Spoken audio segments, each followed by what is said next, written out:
ผมมือนี่กะมาทำบุญจะดำวันดีเอฟซีนะครับจะพาเดี๋ยวอันมือนี่มาอย่างกับมือนี่มาเฮ็ดบุญจ้าเห็นบุญเป็นว่าสวัสดิ์ท่านสบายจังกระท่านบ้านที่ไปใส่ต่อบ้านไหนจะกินข้าวกินข้าวใส่ครับน้ำจ้าของเก่ามันก็EP3 EP4หมดแล้วเนาะไปครับจังมือเบิ้งครับนี่ครับทางอุดกาพากันมาทำบุญวัดพันถ่ายนรสิงห์ครับผมเนี่ยครับคนร้ายพี่น้องมึงนี่ปุ๊นะรถพี่น้องนี่ครับสารลักสารที่ประหารพันถ่ายนรสิงห์คนหลายครับเป็นตำนานนะเนาะเป็นตำนานเบาเนาะครับเนาะมายังกินกันครับบุญวัดครับคนหลายครับเมื่อนี้คนมาทำบุญไปกันเลยครับผมครับผมตอนนี้มาถึงแต่จะว่ากับบ่มีหมองนั่งพี่น้องเฮ้ยจ่าดำเป็นไรขึ้นมานั่งอยู่เลยบ้านี้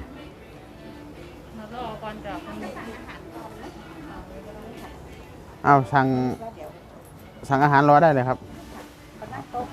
ครับตอนนี้โต๊ะเต็มครับวันนี้ครับผมมาแล้วก็ไม่มีที่นั่งมีแบบปลากระพงย่างกระดาษฟอยล์แบบที่ว่าอบเป็นอันนั้นไหมอบเป็นแบบที่ไม่เอาเกล็ดเอาอะไรออกเลยอ่ะเป็นเมี่ยงเขาเกลืออะไรนั่นคะใช่อบเป็นเกลือเลยไส้ก็ไม่เอาออกนะไม่เอาออกนะใช่อบไปเลยเอาตัวหนึ่งครับครับผมครับวันนี้ทางอุดก็จะสั่งปลากระพงเป็นเมี่ยงเลยครับเขาเรียกเมี่ยงเลยปลากระพงค่ะครับไม่ต้องเอาไส้ไม่ต้องเอาเกล็ดออกนะย่างไปทั้งตัวอย่างนั้นแหละได้ค่ะครับตัวประมาณกี่ร้อยครับ400ค่ะ400นะครับเอาตัวใหญ่ใช่ไหมครับค่ะตัวใหญ่เลยค่ะครับผมนะครับวันนี้ก็ EP3 มาที่ครัวกลางน้ำอีกครับเอาส้มตำด้วยครับส้มตำปูม้าครับแกงลวกแล้วก็ตำปูม้าครับผมคนเย็นเนาะวันนี้เนาะแขกเยอะอย่างนี้ทุกวันไหมครับช่วงนักขัตฤกษ์จะเยอะอ๋อเป็นบางวันเนาะถ้าเสาร์อาทิตย์ก็เหมือนทั่วไปที่เคยมาครับวันนี้ก็พาน้องเอ๋ยายตาดเคยมาทีแล้วใช่ไหมำโอ้3 ทีแล้ว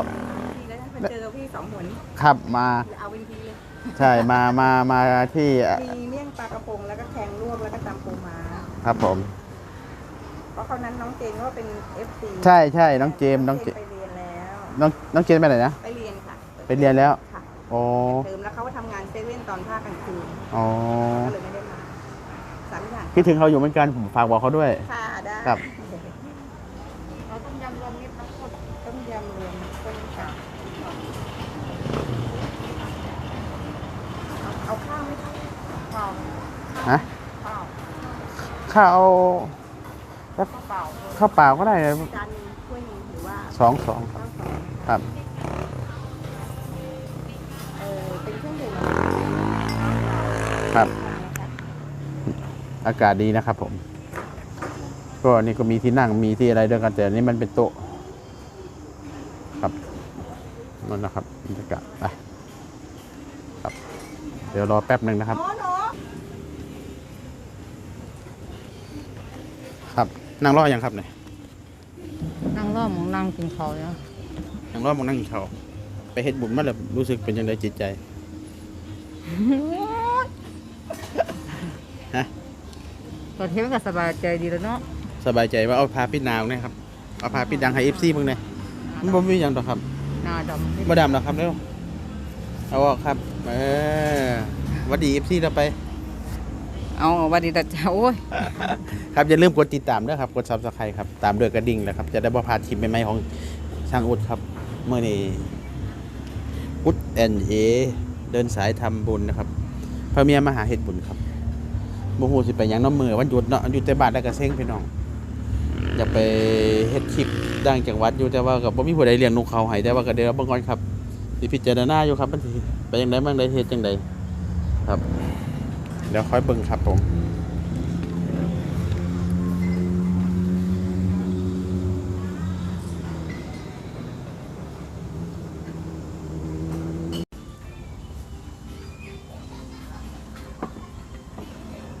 ครับสมตำปูมากมาแล้วพี่น้องบัดนี้มาครับเดี๋ยวจะเผาป่าครับ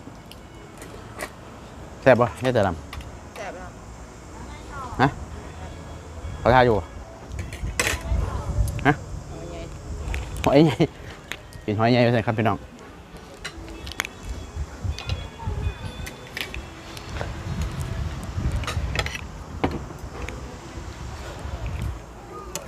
หอยใหญ่ครับ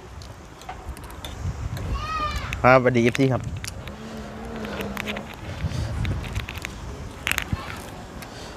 ใช่ปะเท่าฮะ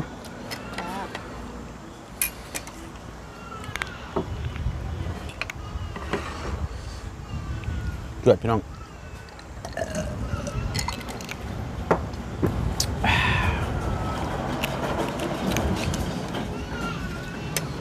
ส้มตำปูม้าครับพี่น้องครับ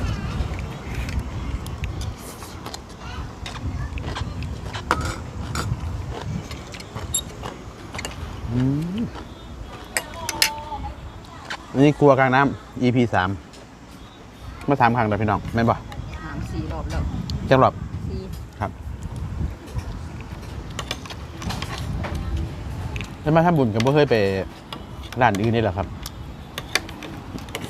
มาวัดพันท้ายแล้วก็ต้องแวะร้านนี้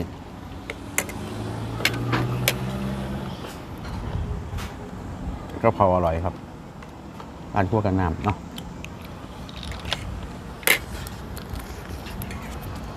เนื้อปูสดครับ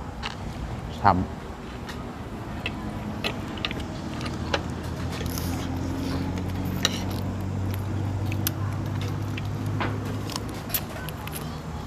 แซ่บครับ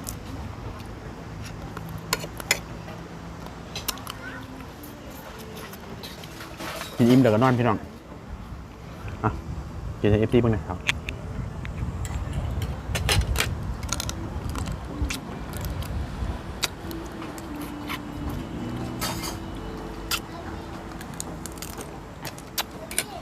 ทาปานบ่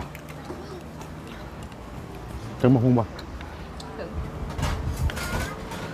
กินกับข้าวเจ้าครับข้าวเหนียวมีนี่พี่น้อง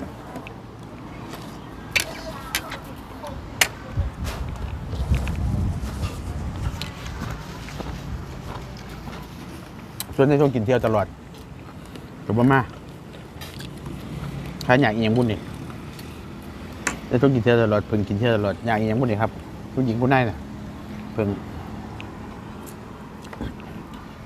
ครับหอยใหญ่ครับ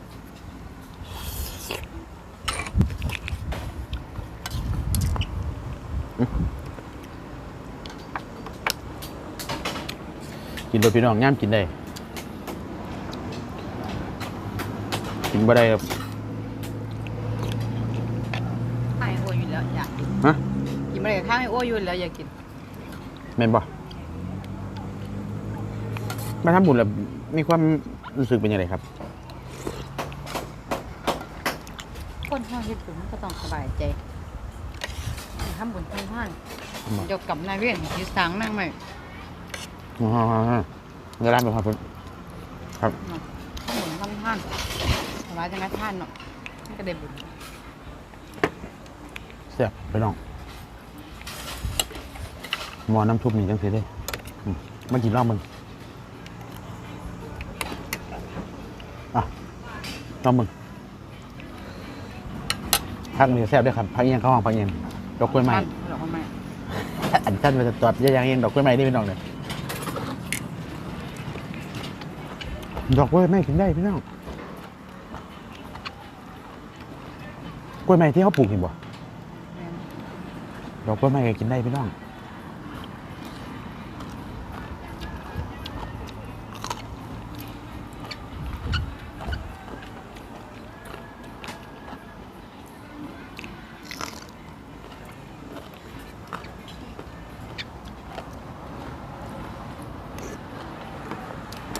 คลิปนี้เขาตั้งกล้องไว้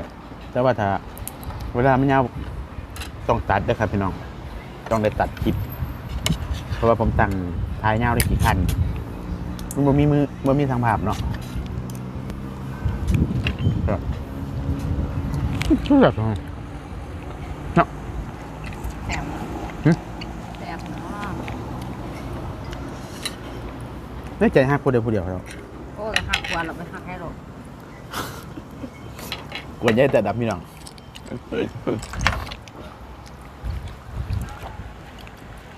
เราต่อปะ เอาตัว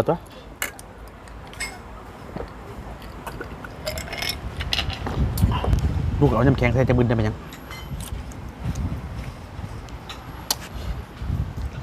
ต้องอุติกินแซ่บๆนอนเล่นอยู่ในบ้านนี้กับเมียพี่น้อง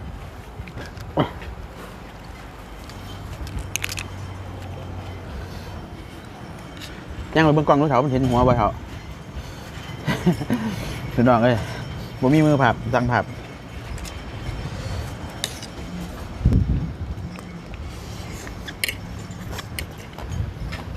ผับสับปะ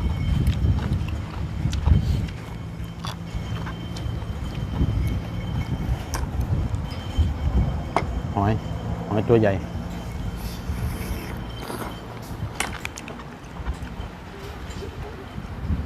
หอยแข้งเรียกช้ำๆเลยพี่น้องปุ๊ดะเรียกหน่อยจิ๊กครับครับช้ำๆต้องกันพี่น้อง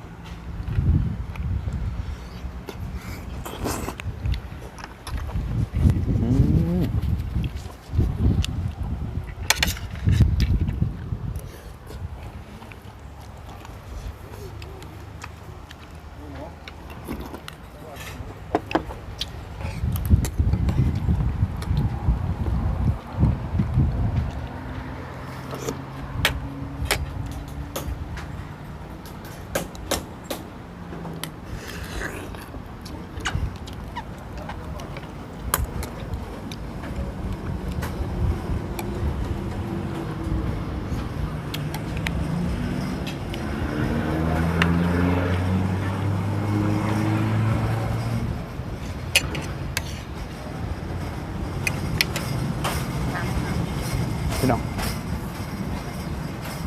แซ่บด้วยครับพี่น้องตามปูมา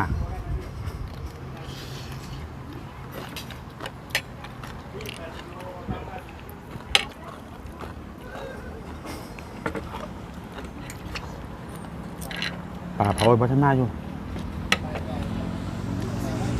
พักไปเลย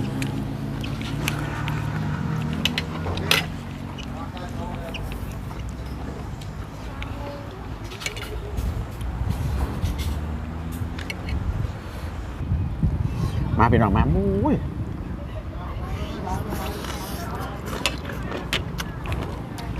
ครับ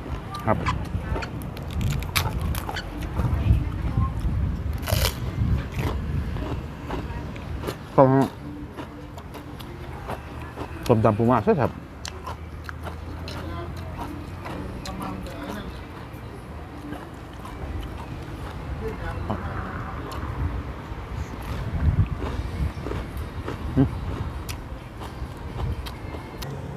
ครับผมได้มาแล้วครับปลากระพงผมสั่งให้เอาฟอยห่อบ่ห่อพี่น้องสงสัยเขาจะเฮ็ดบ่เป็นไหมพี่น้อง ย่าง ย่างเผาดำๆเลยพี่น้องสงสัยจะทำบ่เป็นครับครับเดี๋ยวรอแป๊บหนึ่งครับหลังจากที่นั่งรอมานานครับเอาไปครับนะครับหลังจากที่ย่างสุกแล้วย่าจะดำร่องลงไปยังไงฮะปาดไหม